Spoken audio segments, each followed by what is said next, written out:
Hello, and welcome to the Arrowhead podcast, where we're going the distance, we're going for speed, and Richard's all alone in his time of need. That's a cake joke. My name's Matt Conner. I'm here with my newly shaven friend who swears even when he shaves it, it looks like he doesn't shave his mustache. Uh, you said you just shaved your mustache, but you didn't. I'm looking now. Well, this is like 2 days. This is like 2 days now. I did a whole video. I did a thing. All right. I'm not sure what to make of that. Anyway, welcome to the Arrowhead Addict podcast. We are excited to have you. We are now into the off season. We had a weekend of no football. I just want to ask you, Sterling, did it feel weird to not have football for the first time since, I don't know, you had a mustache? What's going on? I hate it. I hate it, dude. It sucks. Like, you're sitting here on a Sunday, like, what do I do? You're just sitting there bored out of your gourd. It's not warm enough yet to really do a ton outside. Baseball, you're not there yet. College basketball, my Mizzou Tigers didn't play on Sunday. What am I going to do? Laundry? What am I trying to do? Yard work? Like, what am I, an adult? No, it sucks. I miss football. Am I going to watch the XFL now? I don't know. Yeah. Are you out on the XFL? Do you hate these side leagues? I'll probably watch it, but there's so many things. I love baseball. I do. I love college basketball. And I have a direct correlation and love for these certain sports teams. Missouri Tigers, obviously, Kansas City Royals, Kansas City man through and through. You're not going to find me rooting for the St. Louis Battlehawks. Get out of here. St. Louis don't get any love. No, I'm rooting against. That's the one. There we go. I'll root against that team. How's that? Against the Battlehawks. I kind of like that name. I mean, it's a great name. Hawk is already fierce. I didn't know that Battlehawks lived in St. Louis, but that makes St. Louis infinitely more interesting to me than, say, St. Louis pizza. Have you had St. Louis pizza before, by the way? Have you ever put ketchup on a cracker, on a saltine? Because if you have, then yes, you've had St. Louis pizza. I went, it was like last year or something, and like people there were just like, I was like, what's the thing here? And they're like, oh, our pizza is so blah, blah, blah. And you're totally right. It's like Heinz on a Ritz. That's it. And then throw some fake cheese on top of it called Provel and call it a day. It's like, come on. I don't get it at all. Hey, so look, we're at the very beginning of the off season, and sometimes in the off season, look, at some point, Sterling and I will be staring. Probably part of our podcast by late in the off season will be long periods of Sterling and I just staring at one another. I don't know. Maybe it'll be a staring contest. Maybe it'll be just a declaration of admiration, whatever it is. But, we'll run out of things to talk about. But in the beginning of the offseason, however, we're loaded. There's a lot of action coming up. A lot of guys are going to be saying goodbye. We've already said goodbye to Eric Bieniemy. Chad Henne already gave us a tip the cap, if you will. And there are 17, count them, 1, 2, 3, 17 players on the Chiefs roster who are up for some kind of decision. Like right now, I think Brett Veach is playing paper, rock, scissors. Maybe he's doing a little would you rather. I don't know, but they're making decisions. Paper, rock, scissors? It's rock, paper, scissors. Come on.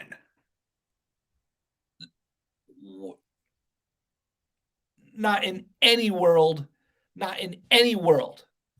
No way. Get out of here. You're too young. You don't even know. You're like 13 years old. You don't even know how to say things. Anyway, we're going to get to all this. Well, we got one thing to do first and foremost. Chad Henne gave a tip of the cap to the Chiefs. We'd like to give a tip of the cap to our sponsor, KC Bier. In the words of Cake, love you madly. See, we can play this game. Okay, Connor. I'll go back and forth with you, Cake. Come on. All right. With a short skirt and a long jacket. I don't know many more Cake songs outside of that. But KC Bier Company, the best sponsor, the best beer. Thanks to you guys for your support. Arrowhead Lager was an absolutely massive success. Sold out not once, but twice. And frankly, it's a good beer. It's a good product. KC Bier Co., if you've ever been there to the actual beer hall, they're such great people, very kind, just tons of great beer on tap as well. I love the brats and the potato salad. That much is known. Huge potato salad guy. But if you find the beer comes in a red carton at your local store, the Dunkel, the Hefeweizen, anything they have. Also, the Pilsner that they came out with. Just got to go ahead and say it. You're supporting a great local company, also that supports us. If you're a Kansas City person through and through, give KC Bier Co a try if you've not tried it already. But KC Bier Co, with 4 ingredients, it's all you need. 4 ingredients. Don't mess up a good thing. And guess what? They have not. They made it even better. KC Bier Co, dare to beer different. Love it. Thanks, Sterling. By the way, Kelly Hogue just said in the comments, I'm 51. It's rock, paper, scissors. Thank you, Kelly. I will not go down with this ship. I'm not Dido on this one. I'm happy to switch. Kelly, if you're right, Sterling's right. My apologies to the persons behind paper, rock, scissors. Anyway, here we go. So Sterling, I want to do a quick survey of Chiefs related news, if you will, before we dive into free agents here, and then we'll talk some free agents. But so Eric Bieniemy's out. He would introduce himself. My name is Eric Bieniemy, and I took a lateral move to the Washington Commanders to be their offensive coordinator. In the past, you've kind of not really wanted to dive too much into Eric Bieniemy, but now he's gone. Now there's real news there. You have to talk about anything you don't want to. If you have no opinions on things, that's fine. But do you have a take on this?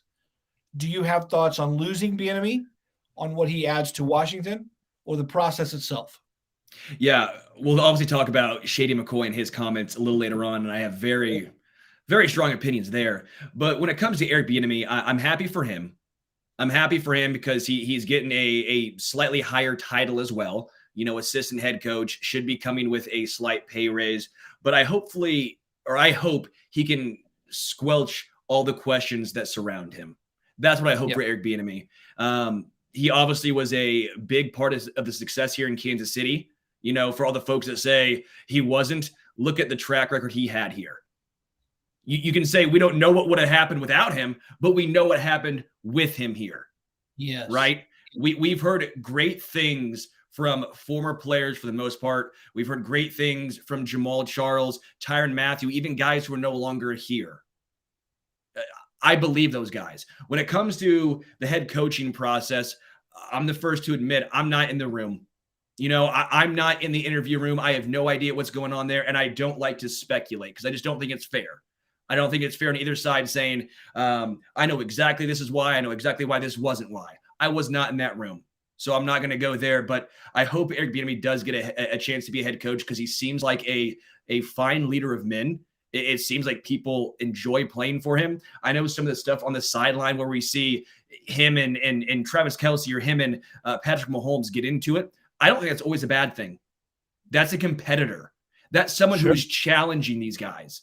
That's someone, if you respect someone, you do that. If you respect someone, you respect a head coach. Not always, but if you have that relationship with them, you go up, that's a challenge. That could be Bieniemy challenging Patrick Mahomes. That could be Bieniemy challenging Travis Kelce. And after those altercations or whatever, interactions, if you will, good things happen. I see angry, drunken Germans saying EB is old school, tough love. I think it's a good point. Everyone has different coaching styles. That's not necessarily Andy Reid's. Not saying it's a bad thing. But people have different coaching styles. I think he was a good balance to Andy Reid. It was a different type of thing. I'm excited to see him get an opportunity. I hope he runs with it in Washington. He doesn't have the weapons here in Kansas City. Obviously, no Patrick Mahomes now going to Sam Howell, who he came out yesterday and basically said that's who they're probably going to be going with at quarterback. Yeah. Slinging Sammy. But he does have some good weapons in Terry McLaurin. And if you hear some of the Washington, media members, they're thrilled. They're excited. If you can scheme Travis Kelce open here when you know you're getting covered, can you scheme Terry McLaurin open? Can you do these things, Jahan Dotson? I'm excited to see what he can do. And obviously, it's a new tenure here in Kansas City. Without him here, it's going to be a big loss. But I'm also excited to see where the Chiefs go. Right. They have Antonio Gibson. They have Curtis Samuel. I mean, you have a lot of weapons there that if you had a quarterback, that becomes really interesting very quickly, because they also have a solid defense and have had a solid defense for a while. It's almost like the Denver Broncos in the NFC, which has been if they could figure out quarterback, they would be a decent team. Unfortunately, Broncos haven't been able to figure out quarterback. I mean, unfortunately for them. Look, let me say a few things about Eric Bieniemy here, because I think this is very important. You mentioned this, Sterling. It is a democracy of voices in the room for Andy Reid. If you don't like the voice of a guy, you don't invite him in the room. If you want a guy to show up and then to shut up, then what's the point of having him there? Eric Bieniemy should have wanted out a long time ago if his voice was not liked and respected and admired and asked for in that room. But you say that you don't like to speculate what's going on here. But here's the problem that I have with the speculation that's happened, and maybe even not speculating here. When we're not in the room with coaches and he doesn't get the interviews, we assume the worst about Eric, which is, he must be really horrible as an interviewer. Like one-on-one, it's almost like he looks the part at school, but when my daughter brought him home to date her, like suddenly I met him one-on-one and he was horrible, right? Like it's like that. Like once you get to know him one-on-one, then he's horrible. And that's the script on him. However, on the flip side, when he's in a crowded room, he's also not getting that. He's also not getting that credit either. He's in a crowded room with Andy Reid, Matt Nagy, and Patrick Mahomes, and everyone's like, see, he doesn't add anything there. Those guys are already good. Then you get him alone in a room and you're like, see, he's everything bad over here. So people want to wrap their arms around both and say he does nothing good on this side and he offers everything bad on this side. And the whole time, Andy Reid's going, what more do you want me to say? The whole time Patrick Mahomes is saying, what more do you want me to say? The whole time Eric Bieniemy is saying, what more do you want me to say? And I've got to look at that and go, man, look, in a league where Dan Campbell didn't have to call his own plays to get hired, in a league where Nick Sirianni didn't have to call his own plays to get hired, in a league where Doug Peterson and Matt Nagy, for example, from the same team, don't have to call their own plays or have to work against Patrick Mahomes or whatever, I just found it ridiculous that it had to come to this. Now that it's come to this, I hope Eric Bieniemy kicks the fuck out of the NFC's ass. I hope he runs the fucking table in the NFC East. I hope the Eagles lose every fucking free agent they get. They lost both their coordinators, and I hope Eric Bieniemy just like zeroes in and goes 6-0 against all of them. He deserves much better than he got, even if we don't know what he does, good or bad, on his own. He deserved better through all of that. Sorry for the language. I will also say, I think part of this it's twofold. As a man who also sells real estate here in Kansas City, got you for your real estate needs, everyone. But one of those things, when a house first comes on the market, it's a hot commodity. Once it starts to sit, you start to pick, you start to pry, and then you move on. It felt like he was a hot commodity early on. Then it kept sitting on the market. His name kept being brought up. It's there. But once you sit on the market, it becomes stale and you move on to the next thing, the next sparkly thing, the next best thing. At least in your mind, it's the next best thing. Because you're sitting here saying, well, why is that on the market so long? There has to be something wrong if they didn't go for him. So I think that could be part of the situation. It got stale. He was on the market too long. And the second part here is there's something against Reid disciples in his coaching tree.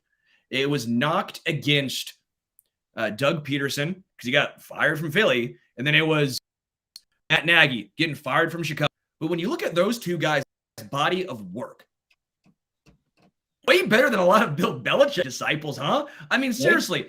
Right? Doug Peterson won a Super Bowl and has now turned around a dumpster fire in Jacksonville. You saw Matt Nagy win Coach of the Year, go to the playoffs, I believe, twice with Mitchell Trubisky. And I believe his record there was like 34-31 or 31-34, and yet somehow he's lauded as a disaster. Look at what the Bears did this year with a top 10 quarterback in Justin Fields.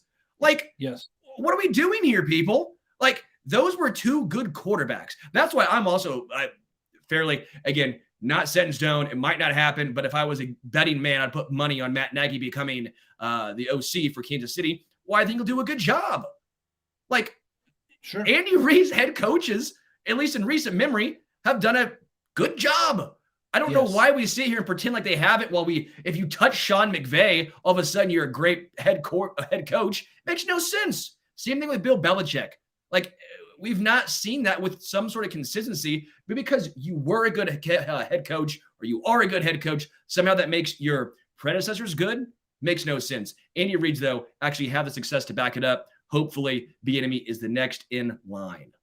Yeah, let's turn our attention real fast. LeSean McCoy comes out in the last 24 hours saying, look, I was in the room. Eric Bieniemy adds nothing. He doesn't say the right things in team meetings.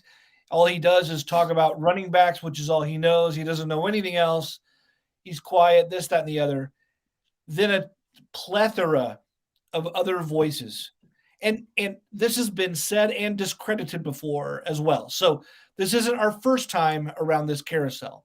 However, other guys like Jamal Charles, Sharkandrick West, Tyrann Mathieu, Ron Parker, several came out today and were like, LeSean McCoy, what are you smoking? You're lying. Tyreek Hill came out and said, hey, you're mad at EB because he told you to tuck that ball, right? So what do you make of it? Is LeSean McCoy pissed because Eric Bieniemy was maybe a part of him having to sit for half season? Remember, LeSean McCoy was basically benched as a healthy scratch for half a year in Kansas City. Is that what's going on here? Yes. He's so when Tyreek Hill, who's been very outspoken, when Tyrann Mathieu, the Twitter man himself, when they're on the Chiefs side over here, Shady, sit down. All right, with a real Slim Shady, please stand up. It's going to be Eminem, not you, McCoy. The real McCoy needs to sit down, okay? It's stupid. Like, it makes no sense. Is he trying for his 5 minutes of media fame? Is he trying to have a hot take? Like, we know why you're coming out saying this. Because he benched your ass. Like, we know why. You fumbled. He even said he had a good grip on the running backs. So what's that tell you? He sat you. Yeah. He had a good grip on the running backs because you didn't have a good grip on the ball. It's just immature. It makes no sense. I just don't understand this from LeSean McCoy. He obviously did not like his time here in Kansas City. We get that. Part of me doesn't 100% blame him. I don't think he's quite a Hall of Famer, but he's right there on the cusp. We looked at some of the numbers that he had today on the radio show, and he's close, but I think he's just on the outside looking into the Hall of Fame. Great career, though. Again, my point here is LeSean McCoy had a very decorated, great NFL career, right? It's hard when some guy comes in and benches you saying, you're done. We don't think you have anything left in the tank. You're not helping our team. I get being upset. I understand that. You would be upset, too, if you are a competitor at the highest level. Yeah. But to take it out on him on national media and then try to walk it back at the very end of it saying, well, I hope he does well. I root for the success of him is like saying, hey, no offense, but. Yeah. No disrespect, but. Yeah. I just don't understand this from LeSean McCoy. I take that back. I do understand it from LeSean McCoy. I just wish he wouldn't say it because it comes off as vindictive, angry, salty, and makes him seem really small. Well, it does, and the timing of this is really interesting to me because if LeSean was saying this stuff in the middle of the year that he got benched, I'd get it. If he said it in the aftermath of the season in which he stopped playing football, I'd get it. But we've had considerable time now between LeSean McCoy and any on-field production, good or bad, right? The fact that he's still this salty, the fact that he's still wanting – I mean, at some point soon, LeSean should have started making the rounds, coming back around with Andy Reid, coming back to Philly and getting his Ring of Honor or Hall of Fame, whatever they call it there. Like LeSean is creeping close to the point where former players start to come back around and enjoy the fruits of their friendships, relationships with the franchises and the figures that they used to have. Now, what sort of taste is in Andy Reid's mouth at this point concerning Shady, right? Are you really going to invite Shady McCoy to come hang out, like in training camp or something? Like, hey, come out and hang with us. Oh yeah, because you just like trashed Eric Bieniemy for the last 2 years, any chance you could. Like, I just don't. I don't get what McCoy gets from this. I don't get the lingering hatred there.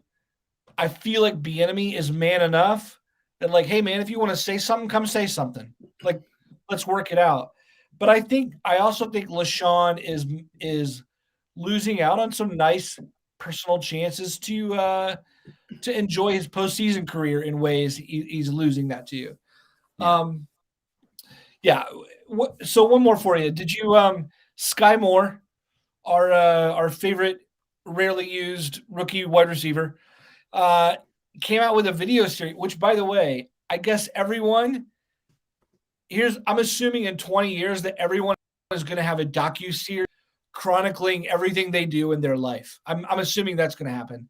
Skyy Moore came out with his own documentary series called Before Your Eyes. This week, episode 1 dropped. Did you get a chance to see this, Sterling? I've not had a chance to see it yet, but it's chronicling his hopeful rise in the NFL. It's pretty cool. I mean, the idea behind it's pretty cool. I get what you're saying, where it feels like every single dude's going to have something like this soon. But I've not seen a lot of this before, at least in real time, right? Sometimes you see it, like with the Chicago Bulls 20 years after. Yeah. But and that was obviously a team. But with Skyy Moore, I think it's kind of interesting. Chiefs content, Chiefs player putting out Chiefs content. Sure. I'm in. We're in the offseason at this point. I love the Royals, but they're going to probably give me a lot of heartbreak this season. Same with my Missouri Tigers. So it'll have some fun to do. I'm always searching for Chiefs content. So I'm cool with it. As long as it's not taken away from on-field stuff, which I wouldn't imagine it would. I don't see how it would. No, it was interesting. Is the reason I brought it up today, because I thought it was interesting, and if you'd seen it, because in it, Skyy talks pretty openly, even from the very beginning, where he said, when I was drafted, I thought I was going to come in and set the league on fire. Right? He's with the Chiefs. He's catching passes from Patrick Mahomes. Everyone's like raving about the Chiefs draft class and all this stuff. And then what he ends up saying was, I learned very quickly that the Chiefs way is you got to get torn down before you get built back up. Basically, I came to a team that didn't need me. They didn't need me to do anything but just sit there and learn the way you do things. And then they slowly put me in, like, as I learned the way to do things. And so in it, he talks pretty candidly about, it was hard at first because I came in wanting all the accolades and rookie of the year and this and that. And at the end of the year, I'm like, he's got like 200 yards, whatever. But it was really, I don't know.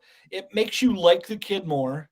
It makes you like his makeup more. If you all haven't watched it yet, it's worth a watch. It's like 15 minutes. It's not bad at all.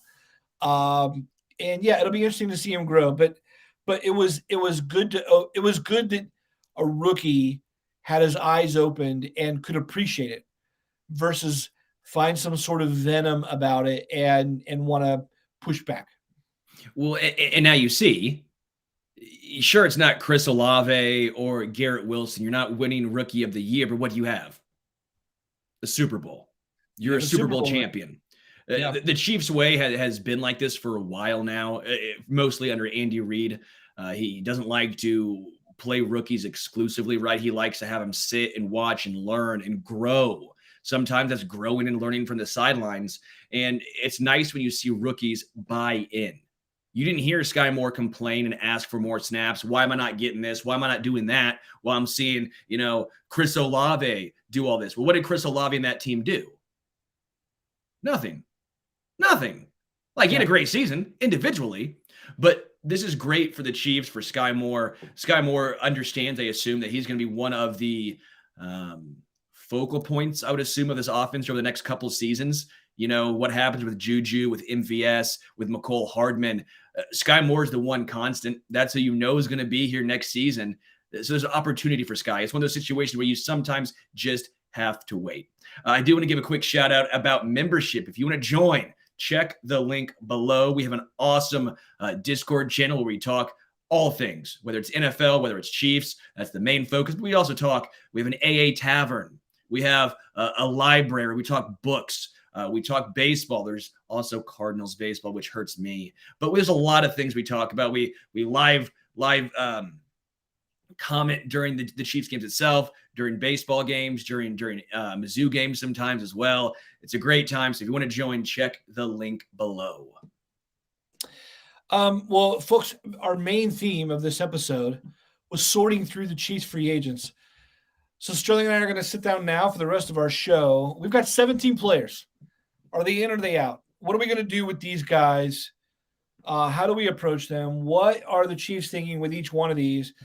This is important as the Chiefs move on to the offseason and saying, what exactly are our needs here? Now, I'll say this as an advertisement. Our own Lyle Graverson, who's been a friend of the show here, he's been on the podcast. Lyle wrote a great piece the other day, and I agree with him. Lyle said, why the Chiefs do not have to sign anybody, re-sign any of their own free agents. Now, Lyle wasn't saying he doesn't want any of them back. In fact, tackle would be a significant issue if we don't resign. But Lyle was saying, look, the Chiefs are in a position where they hold all the leverage with everyone. And for really the first time in several years, if you look at the whole list of free agents, you're like, I mean, the ship isn't going to sink without these guys. And in fact, probably contend for a Super Bowl without these guys. So first of all, I just want to lift up Lyle's work there. It's worth reading. Check it out on arrowheadaddict.com. But yeah, it was an interesting take with that sort. Like, the Chiefs have the swagger, have the core, have the leverage here heading into this free agent class. And we can talk about all these individually. But Sterling, I just want to get your take on, as you look at the overall class, would you agree with Lyle there? Does it seem like, boy, this isn't a major class to have to deal with? Yeah, I think it's a good point. I think obviously tackles the main question here, and maybe the question about wide receiver. But this Chiefs team is so talented and so deep. They already have an obscene amount of rookies that were starting last year. They have an obscene amount of draft picks in this year's draft. As long as you have Mahomes, Kelsey, and obviously Chris Jones is kind of a question mark. He's not a free agent, but he wants his money. He wants an extension. That might be the question mark here. But there's not necessarily a guy when you go down the list that you're like, you have to re-sign him. You have to re-sign him or the Chiefs are no longer contenders. I just don't see that. And that's a credit to Brett Veach, this team, Andy Reid, the coaching staff, everyone, right? That just shows you how they are a well-oiled machine. The scheme, the schematic differences between them and other teams, it just shows they did the hard decisions last year. Last year was the hard offseason. This year, relatively speaking, should be a lot easier. Yeah, totally agree with you. Sterling, let's we got a lot of names to work through here. And some of these will be short, some of these will be a little bit more animated. But I want to start. First of all, there's a differentiation, folks. Not everything is a free agent. Not every free agent is created equally. The Chiefs have two guys who are restricted free agents. That means they have not accrued 4 seasons in the NFL, which means the Chiefs control whether or not they're going to go free in the first place. The Chiefs have 2 guys who fall under this. One of them is a Pro Bowler and punter Tommy Townsend. And the other one is defensive lineman Turk Wharton. Now, in this instance, here's how this works. The Chiefs have the ability to apply a tender to these guys, one of 4 tenders: first round, second round, original round, or just like a right of first refusal. Both of these guys are unrestricted free agents, so there is no original round available. Or both of these guys were originally rookie free agents, so there's no original round to attach to them. So, like, let's say this. If the Chiefs want to keep Tommy Townsend next year, they could apply, let's say, a second-round tender to him. That would give him a contract at a certain set amount, and any team that wants to sign Tommy Townsend could offer him a contract, but then they would have to owe the Chiefs a second-round pick for signing him away. So the problem is some of those deals get really expensive, second round, and so on. So let me ask you this. I mean, to me, it seems pretty obvious that you want those guys back. Do you want both of those guys back? What are you thinking about? I mean, obviously, Tommy Townsend and Turk Wharton and their restricted status. I would prefer, obviously, both guys back. I think Tommy Townsend would be more impactful. I mean, he was maybe the best punter in the NFL this year. The other side of the equation is the Chiefs aren't a team that punts a lot, right? It's not as important based on positional value. I think the Chiefs will have Tommy Townsend back. If that's going to be the question here, if which of these guys would be back next year, I think Tommy Townsend is back next season. It just is one of those equations where you almost feel bad for the guy because it's like a running back. The positional value just is not that high. You can find production elsewhere, even if it's not quite there. And for a team that does not punt a lot, the Chiefs aren't going to sit here and break the bank, even though he probably was the best punter in the NFL. If a team signs Tommy Townsend to a market-setting deal, makes him the highest-paid punter in the game, do you match that offer? Because the Chiefs would have the right of first refusal. No, I don't think they do. I don't think they do. That's too much money. We saw they weren't going to, back in the day with Dustin Colquitt, right? Dustin Colquitt wasn't at that time in his career the best punter in football, but he was a damn good one. And they thought they could save $1 million. Just $1 million, right? They did it. Yeah. So it's a team that does not punt a lot. And while I like Tommy Townsend, the golden locks, right? It just does not make a ton of sense to reset the market for a punter. Sure. Let me ask you this. Turk Wharton's coming off a season-ending injury. Does that worry you? Yeah, it does. I like Turk Wharton a lot, but we've not seen the consistent success from Turk Wharton. Now, if you want to do glass half full, he's only 24 years old. I just looked that up. That is young. Yeah. That is young for a dude going into his second contract. I like Turk Wharton. We've seen the flashes. It looked like he was starting to really improve with Joe Cullen, and then the injury happened. But again, like you mentioned, we'll probably see this a ton. The Chiefs hold the cards. They do. Turk Wharton, though, probably isn't going to get a large deal on the open market either way, so I assume he's back as well. I think there's still a decent amount left as far as his ceiling, so I would expect to see Turk Wharton back, maybe on a 2-year deal, but nothing that's crazy. Sure. Yeah, I think Wharton's back. I agree with you. I also think Townsend's back. I don't think they let Townsend go. I even think they make Townsend the highest paid punter in the game. That would not surprise me. So we'll leave it at that. That's an expensive special teams unit with Harrison Butker and his money, and then Tommy Townsend. Yeah, I know, but I think he's an exceptional weapon. I know he's rarely used, but if you have that edge, you have that edge, and I like that edge. All right, unrestricted free agents, dudes that can go anywhere at any time and do anything they want. Let's start here, my friend. Orlando Brown Jr. What are the Chiefs like? Let me ask you in two parts. Sterling, what would you do with Orlando Brown Jr., and what do you think the Chiefs will do? Ooh, I forget what that number is. I'm looking it up right now. The franchise tag on the second one. It's around 19. It's around nearly 20 million. It's about 20 million. That'd be my best guess. Yeah. That's my best guess is the franchise tag again. Is that what you would do with Brown? That's what I would do. I'd franchise tag him again. I know he's going to hate it. I get it. But what's he going to do? Sit out? I don't think he's going to sit out. We already went through this one time. This is an extra $3 million over last year's franchise tag.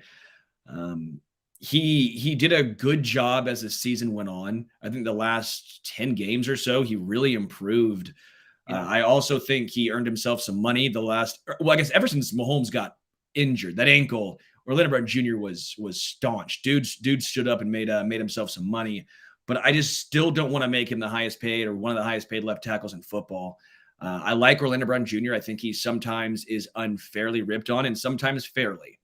But they love him in the clubhouse, in the locker room, I should say. They do. The team loves him. Seems like the front office really likes him too, but sometimes that's not enough. Now, if he's going to be more realistic with his contract negotiations, whether it's, hey, we'll give you 4 year for 80, even if it is 5 for 100, but it's not all guaranteed, I could potentially get behind that as well. But if he's trying to reset the market or get close to Trent Williams, I would have to say I'm out. What if he said, give me top 5 money? Is that good for you? If it's 5, I'm in. Okay. Just not market setting deal. Yeah, again, because we're going to start seeing some more guys, especially at left tackle, start getting more and more money. That's how the market works, right? You always want to be. I mean, Mahomes is not the highest paid quarterback, right? He's just not. I will also point out the salary cap is expected to rise by a good chunk, so that could help alleviate some of these issues here. I think he's a good left tackle, but he's not elite. He's a good left tackle. Okay. Let's jump to the other side here. I want to bring up Andrew Wylie. Now, look, let me say this. Andrew Wylie, he joined the Chiefs on a futures deal. One of those guys who are like, you sign him to a reserve futures deal in January of 2018. Sterling, since 2018, Andrew Wylie has given the Chiefs 71 games. I think it's 59 starts at 3 positions for a total of around $6 million. Total from 2018 until now, the Chiefs have paid him around $6 million, and he's given them an instant, like a ready-made starter when they need one. I think he may be the single best deal that the Chiefs have had since Brett Veach started. Do you bring him back? Do you reward him? Do you let him go for a lot more money? He's going to get a payday. That's the issue, is the Chiefs probably aren't going to pay Andrew Wylie anywhere near his market value. The Chiefs have sunk multiple draft picks now in Lucas Niang and Darian Kinnard. You can make the case that that's a sunk cost.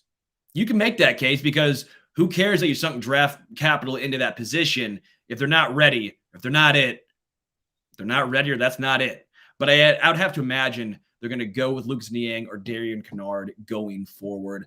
Andrew Wylie, like you mentioned, made just over $6 million here in Kansas City. It's time for him to get paid. It's time. He's going to get his money, and I don't blame him. He's not going to take a 2-year, $6 million contract. He's going to get paid, maybe it's 2 years for 12, 2 for 14, maybe, right? If he's a starting right tackle on a team. Maybe. So I would have to imagine Andrew Wylie, and good for him, but finally gets a decent, lucrative payday. Yeah, I even wonder if he's going to go with Bieniemy, right? I mean, Washington has significant needs along the front line. Why not, especially at guard? Why not go back to a position that you know really well? Washington could pay him. I think that could be a fun. If you're Bieniemy, by the way, you want as many familiar faces in the room to help you implement and explain the vision that you have for that offense. I think Washington's given Bieniemy a pretty significant level of input into what the offense is going to be about. So, I don't know. We shall see. Next, let me ask, by the way, he had surgery today. Wide receiver Mecole Hardman underwent groin surgery today. Remember, we didn't see – the last time we saw Mecole Hardman in the regular season was against the Tennessee Titans. After that, we didn't see him at all until the conference championship when he played limited snaps, and then he was out again after re-aggravating that injury. It took him to IR and then back off, and he'd practice and he wouldn't practice. This is a lingering issue. It had to feel good, at least, for Hardman today to hear You've had successful surgery to repair what was wrong. The problem is that what was wrong robbed him of his whole contract year. Tom Pelissero reports today he's going to be out for 8 weeks. Free agency starts in 4 weeks. Now, picture this. You're not going to have – Mecole Hardman isn't even going to be able to, like, get back on the field and take physicals, whatever, until around the draft. Does this mean that Hardman is one of those guys waiting until after the draft to see, like, how many wide receivers are gone and then what's his market? I mean, what do you do with this whole picture? Dude, I feel for Mecole Hardman. I feel for him. This sucks.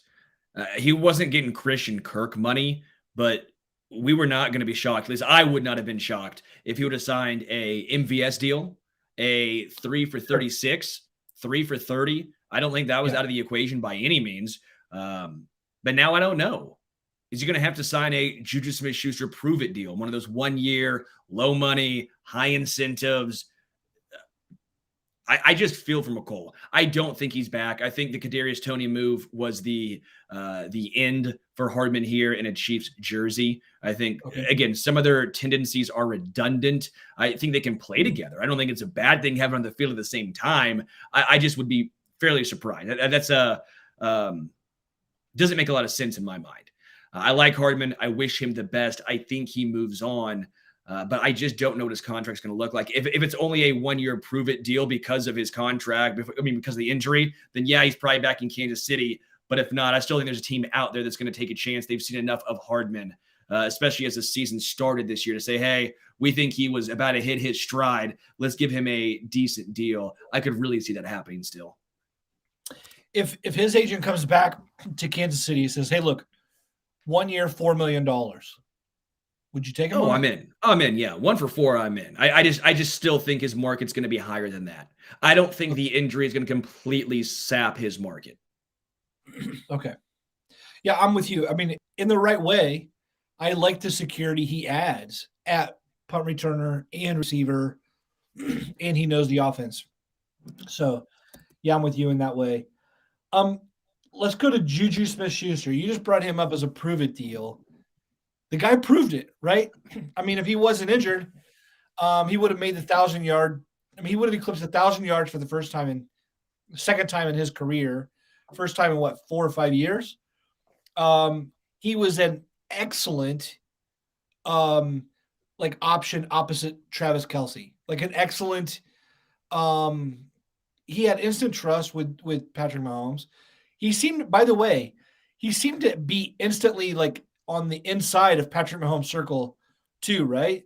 It was like we saw Garrett Dieter hit the door and like JuJu Smith-Schuster just like walked right in and sat down in his seat or something. I mean, he's just so in. What would you do, and what do you think Brett Veach will do? I think JuJu's back. I think he's back, and I don't think it's necessarily going to be a extremely cheap deal. I think JuJu's a guy who wants to get paid. He made that known before all of his injuries, and he was forced to take this prove-it deal. I do think the taste of success, the taste of winning shines through in him. I mean, he's been obviously one of the most outspoken guys on Twitter, like, look at me, I'm a champion. So I think that actually carries a little bit of weight with him. So I don't think he's going to necessarily take the top money that's offered to him, but I don't think you're getting him on a super cheap deal. And I don't think that Brett Veach is going to be scared to give him some money. Again, we mentioned the salary cap, and he was such an impact player. He was the security blanket on offense alongside Travis Kelce. I think you reward that guy. His skill set will age gracefully, I think.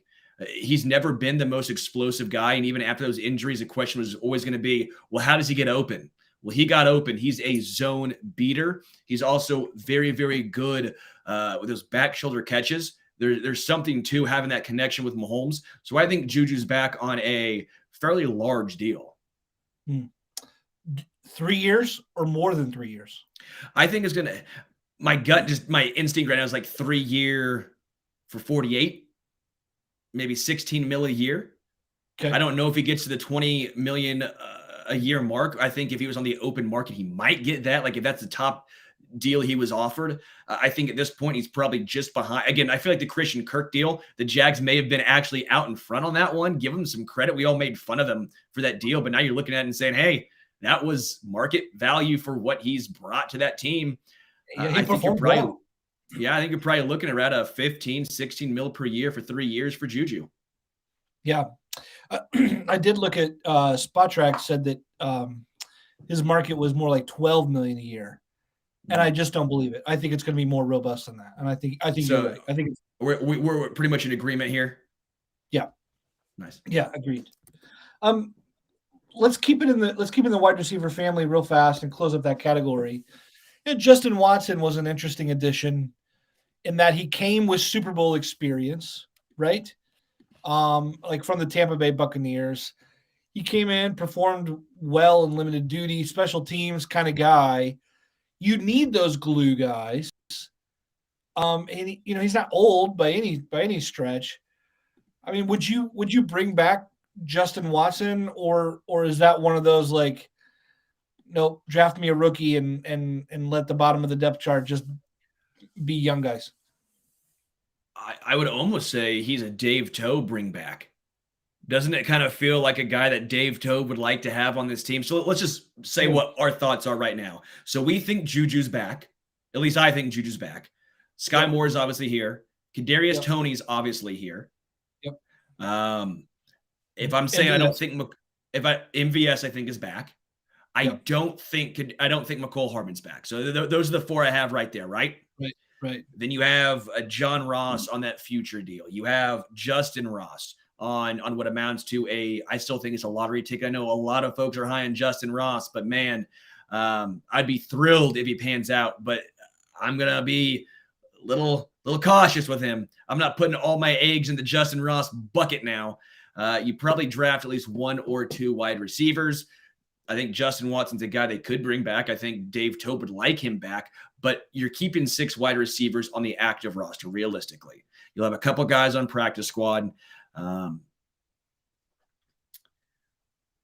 a good question, man. He's not going to break the bank on any team. He's not going to be getting a lot of money. Even if he is a practice squad or a back of the roster type of signing, it's what, 1 million, probably 1 year, 1 million. Yeah. You can cut that and not be hurting too bad. If you decide that Justin Ross is ready, if you think John Ross is ready, either one doesn't matter. If you think those guys are ready, you cut Justin Watson. But I think he's probably back on that 1 year deal. I'm talking myself into it just for special teams alone. Yes. Yeah. Yeah. I'm with you. I offer him the minimum or a little bit above and say, hey, you may be able to beat this somewhere, but you won't be playing for the Chiefs. If you want to play for the Chiefs and try to run this back with us, feel free to hop on board and see what you get. Let's move to the defensive side of the ball, my friend. Carlos Dunlap, right? Last year at this time, we were talking about Melvin Ingram. And then we were saying, oh my gosh, Melvin Ingram, he did well in the half season after we traded for him. Now let's chase him in free agency. This year, we got Carlos Dunlap to play that veteran incoming rotational pass rusher role. He got his Super Bowl, but now he is a year older. He's also a year familiar with the system. Do you think he plays that role again, or do you think we're kind of done applying a Band-Aid like that? We're going to have young bodies in the house. I almost hope it's time to rip the Band-Aid off and go with the young guys. Karlaftis, we know. I assume, honestly, Frank Clark's going to be back. I do. Carlos Dunlap he was fine. He started off pretty strong, didn't he? I think Carlos Dunlap maybe started off stronger and maybe tapered out a little bit as the season went on. Would you agree there? Or do you think it was kind of the same?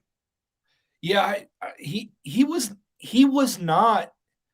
He would make some flashy plays, but it was not like, oh, he's a consistent force every time he's in there, like Mike Dana was. Yeah, I think Mike Dana is going to get more playing time, and he deserves it. I know he also plays inside Mike Dana, but I think Dana is going to get some at some point. Is Joshua Kando ever going to see the field? Is Malik Herring ever going to see the field?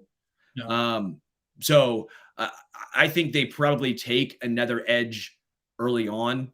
Maybe it doesn't start right away. So you have Dunlap as the veteran guy, just as the mentor, the leader. But I don't think he's back. I really don't think Carlos Dunlap's back. I'm with you. Sliding over. What about Derrick Nnadi? You got a run stuffer who's been with the team his first 5 years in the league. After he was a former second-round pick, played out all 4 seasons of his rookie deal, and then the Chiefs got him to come back on a fairly inexpensive 1-year deal. But Derrick Nnadi played less. He played all 17 games. So on the one hand, Nnadi is a very reliable. He's going to suit up. He's proven to be reliable in that way. But he also played less snaps percentage-wise than ever before. In other words, the Chiefs rotated him in less than ever before, even though he played every game.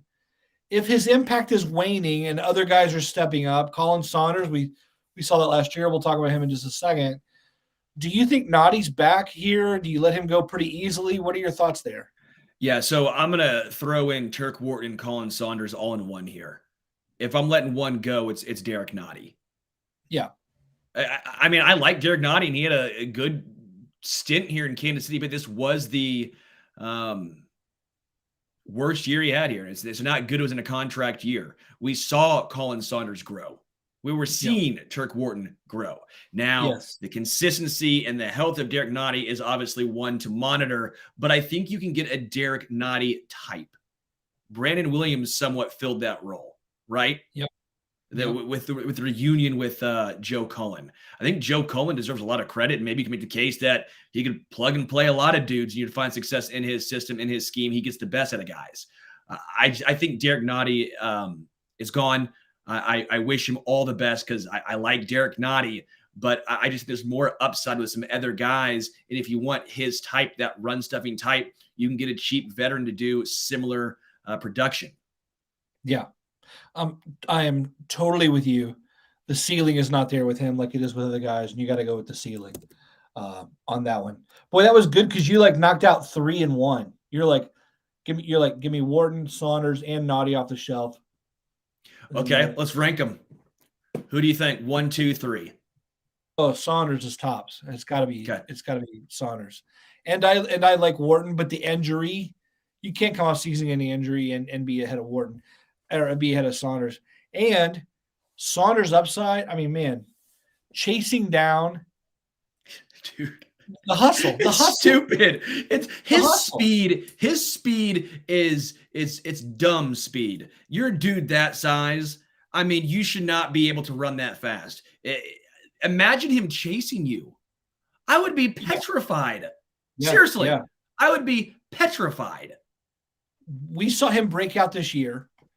But his ceiling, I think the ceiling is still unknown for him. I think we need one more year to fully go, okay, that's as good as he gets. And that's scary for other teams. But it does make re-signing him a little. If I'm another team and I'm looking at the Chiefs, I'm going, I'm stealing that kid. I'm going to overpay a bit because we got all kinds of cap room. Like if I'm the Bears, for instance. Or if I'm Jacksonville or someone else, and I'm saying I've got tons of cap room. Let me grab the late bloomer out of Kansas City. I love his attitude. I love his experience. And maybe, just maybe, he's got some Jones-ish disruptive ability from that interior. And I'd want to see it up close and personal. I'd pay for it. It makes me wonder if he's going to be priced out of Kansas City's range. Yeah, the Bears are interesting because of the connection with Ryan Poles, obviously, the chief connection to the front office. That could be an intriguing move there. Let's hit the safeties. Juan Thornhill and Deon Bush. Deon Bush, special teamer. Obviously, I think he actually came from Chicago this year. And then Juan Thornhill, who claimed he was going to be an all-pro this year, was not an all-pro, but obviously had his best season, I think, since his rookie year. He was a consistent presence in the secondary. He did improve as the season went on. And frankly, it went from being nervous start of the year to, hey, it's fine. Juan Thornhill's back there. He's not elite, but I trust the guy. What do you think about these two dudes? I would, in a perfect world, I would like Juan Thornhill back. I think it'd be great. The Chiefs play a lot of 3 safety looks. Cook, Thornhill, and Reed make them one of the top 4 to 6 safety units in the NFL. I like them. However, the NFL is all about being able to replace your guy. This move was so telegraphed. It's like when the Chiefs picked Nick Bolton to take over for Anthony Hitchens, right? At that point, you knew you invest a second-round pick a year in advance. You give him a full season to understand the system and what Spags wants and to let the coaching staff learn what they have in him. Brian Cook has now served his year. He was a second-round pick. He's going to replace the second-round pick in Thornhill. It'd be nice to bring him back, but Thornhill's going to make his millions. He's going to get it from another team. Well, do you think that's true? Yeah, I think Deon Bush for sure is gone. One, Thornhill is a little more question mark because of the 3 safety look the Chiefs use. But I do think Brian Cook is going to get his opportunity, and I think the Chiefs draft a safety, at least one, in this upcoming draft. So I would say Thornhill and Deon Bush are probably both gone. I feel bad for Juan Thornhill. His career was off to a very fast start until that injury. He's not been the same since, but it was nice to see him have a nice bounce-back season this year, especially as the season went on. Soundwave 84, good question. Do you think they will go for more of a speed rusher at D end to complement the power guys they have? I would assume so. I actually think that's a really good point. Then you can kind of mix and match with different tackles as well. I do think they'll go for more of a speed guy, which again, probably no to Carlos Dunlap being back. Let's get into the running back room. Michael Burton, fullback, Ronald Jones, and Jerick McKinnon. Let's start with Burton first.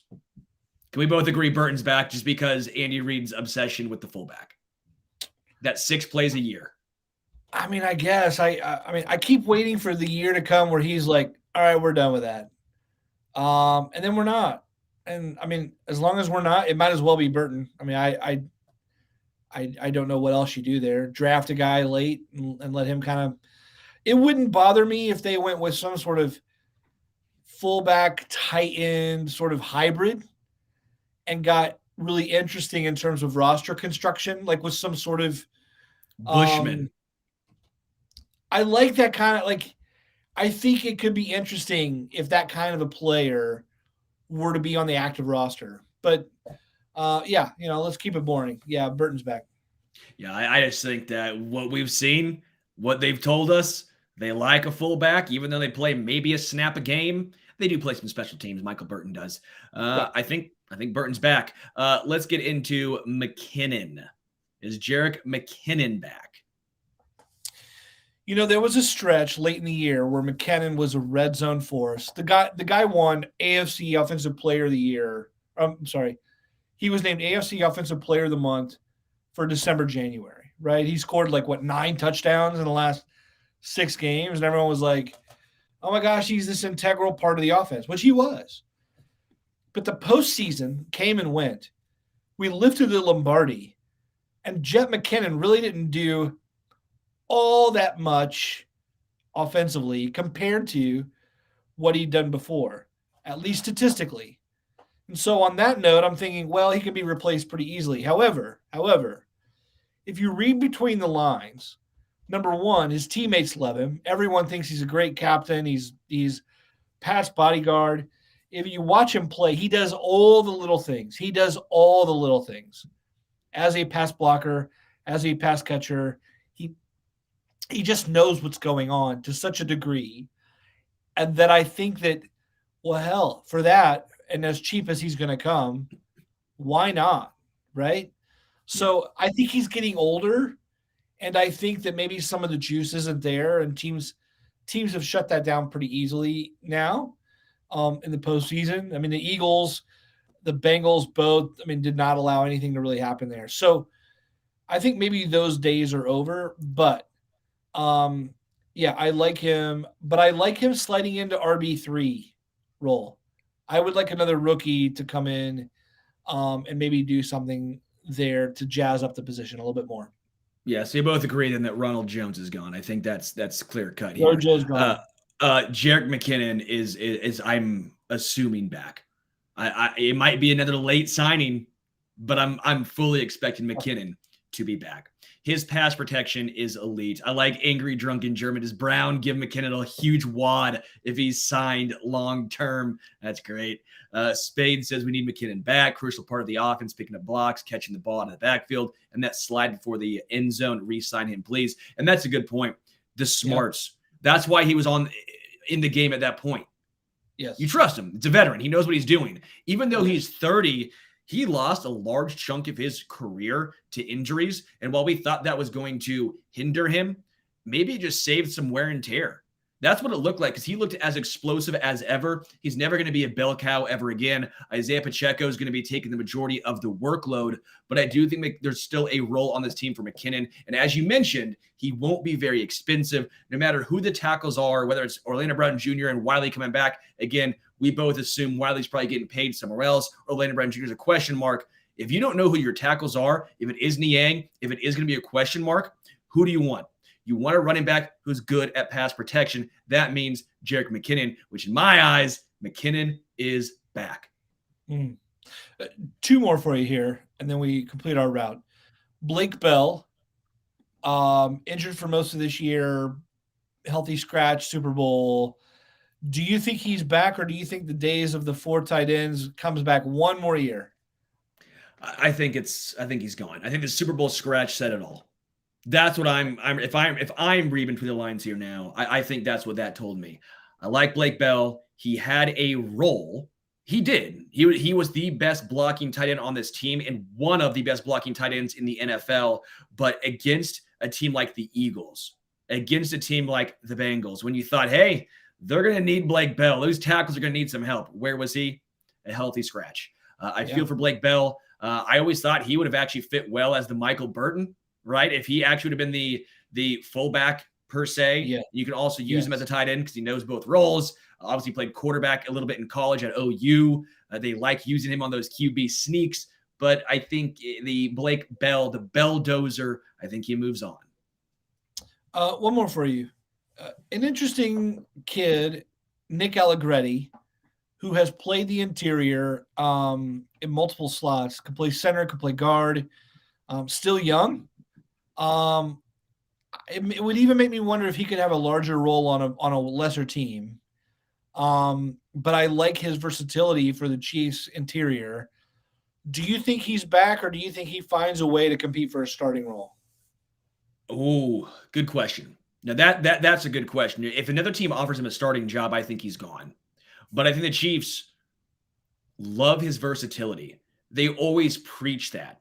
If you've looked at the Chiefs offseason rosters and what they go into a season looking like, versatility, especially in the offensive line, is normally at the top of the list. That's why guys like Austin Ryder, Austin Blythe, right? They were center only. That was an issue for them. But Allegretti can play center and guard. That added versatility was what kept him on the roster. I think that keeps him on the roster. I don't know if he has a starting job in the NFL. Some teams like, we haven't really seen him, but let's give him an opportunity. If that's the case, good for him. I wish him nothing but the best. But I think the Chiefs will keep him and re-sign him as that interior backup. And when he gets into the game, you know what he can do. He's nasty. He gets a push. I like Allegretti. I do like him. So I think he's back in KC as the versatile backup. I'll say this. I think Andrew Wylie is going to get a starting role and better money than what the Chiefs can give him. And I think Nick Allegretti is going to get a shot to compete outside of here. And I'll say this. I don't like the loss of the versatility of Wylie and Allegretti in one off season. I don't. Now, that's a small thing to complain about. We're talking about a Super Bowl team. There's not that many weaknesses. But if anything is worrisome, there is a little bit of hey, we have some versatility and some depth to make up for here. I think both those guys are gone, not because they don't deserve to come back, but because the market's going to reward them. And they both deserve more time and spotlight than what they get here. But the Chiefs are going to have to find some versatile backups quick. And I don't think it's always you can hate the guy. They don't want the legacy, but it's very difficult when you get 6 or 7 mil a season versus 1 or 2. At some point, you're sitting here going, "Is that extra $5 million worth it?" it might be, especially if you've not made the big bucks so far in your NFL career. I do want to point out, we're talking offseason stuff, but how glorious is it that we're sitting here as Super Bowl champs talking about this?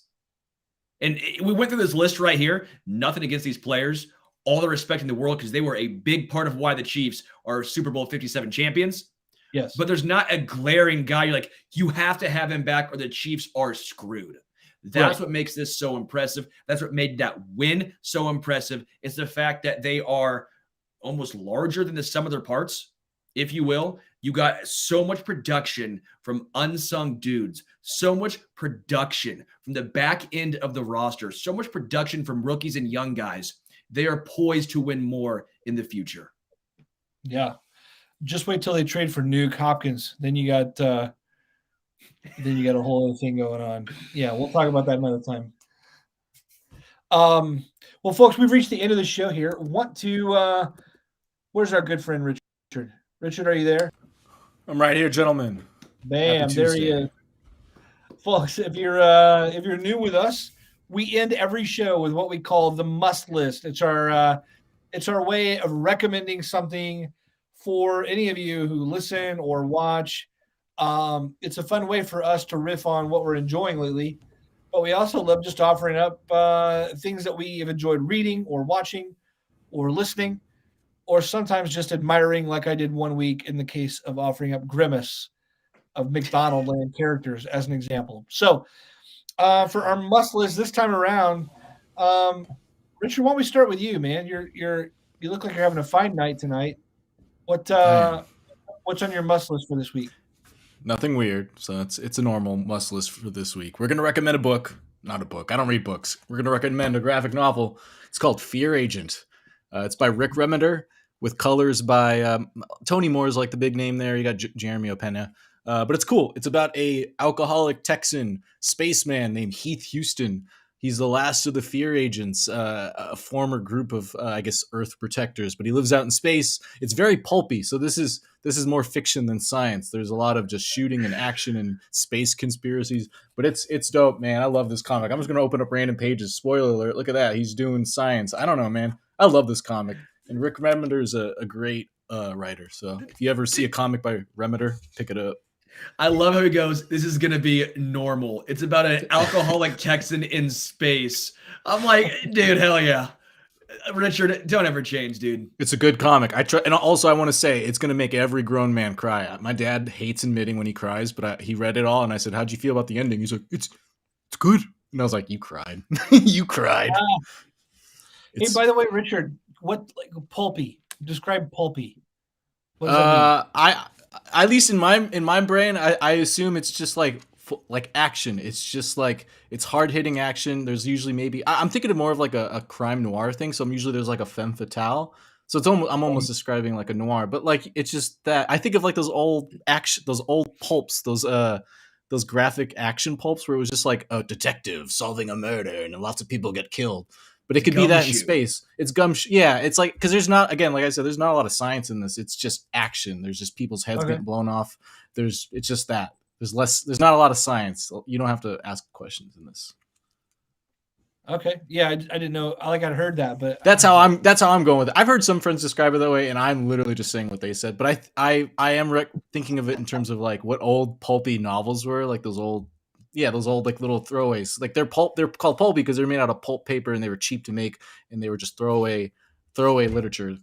So it's pulpy. This is not a throwaway though. Collect your Fear Agents and hold them close. This is actually owned by some friends of mine. They lent it to me 15 years ago and I haven't given it back. I just hold on to their copies of Fear Agent. Dude, you just gave yourself away. Sorry. Sterling, what about you, Sterling? What's your more of an H.G. Wells guy myself, Richard. But I have two. Worship and Tribute by the band Glassjaw. Great album. The singer, Daryl Palumbo. I've talked about him before. I actually gave a must list of Head Automatica.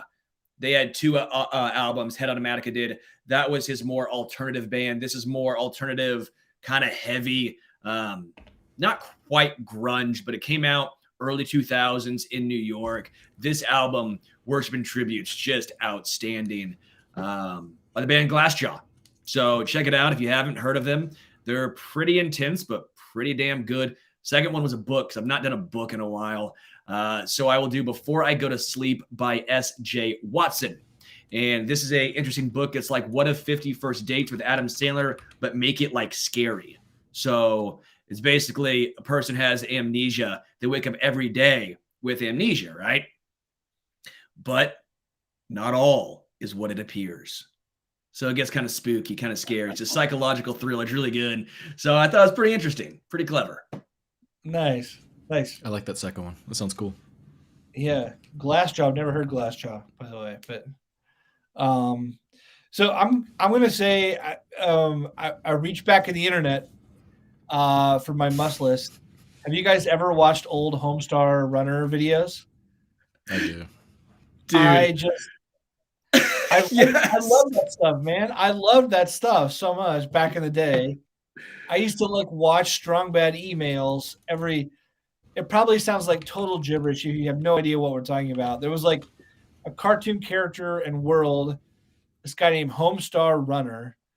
And I don't even know how to describe it. It's like a talking guy with boxing gloves or floating people. It was a weird cartoon world, and it was so funny and worth getting into. And I just love going back and rewatching some of those cartoons. Did either of you ever dive into that world? Oh yeah, yeah, big time. Totally. You Come on, emails, guys. Yeah, I remember watching it at KU basketball camp when I was 13, maybe 12, around that age. I was just over a decade old, playing basketball, and we stayed in the dorms at KU in Kansas. And me and my boy, we were watching them, and the fire alarm got pulled. But we didn't know it was a fire alarm. We thought it was an actual fire. We waited until the episode ended to leave. So I will always remember Homestar Runner because we're like, dude, this is hilarious. We got to keep watching this. Love it. Well, folks, that's our show.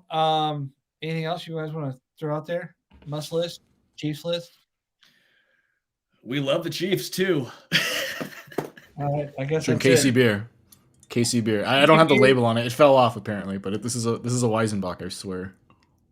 KC Bier's on my must list. So is DeAndre Hopkins.